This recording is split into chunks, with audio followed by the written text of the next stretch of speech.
Thank you, Leader. As the leader pointed out, I think it's really important that we talk honestly about what's happening in the country. There are people who feel unsafe in their communities.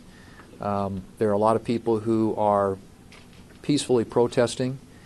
We need to listen to them. We need to listen with humility. We need to listen with compassion. And we need to do everything we can to deal with a very high level of frustration. There's a lot hitting the country right now. We have a pandemic. We've had these horrible acts of violence, and people are rightly angry and rightly frustrated. And I think it's important for us to let them know that we hear their voice.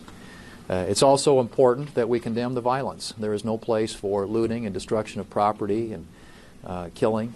And that's the kind of thing that I think all Americans react negatively to.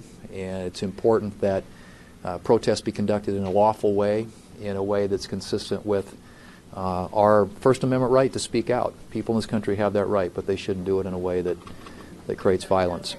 As the leader pointed out, the Senate is going to be very busy, and we have a couple of really important circuit court nominees that we're going to consider in the next couple of weeks. We have the Great Outdoors Act, which will take a good amount of time on the floor, and the Defense Authorization Bill. So the month of June is going to be a busy week here in the United States Senate, and we're going to be working and continuing to look for meaningful solutions to deal with the challenges facing the American people as it pertains to the COVID-19 virus as well.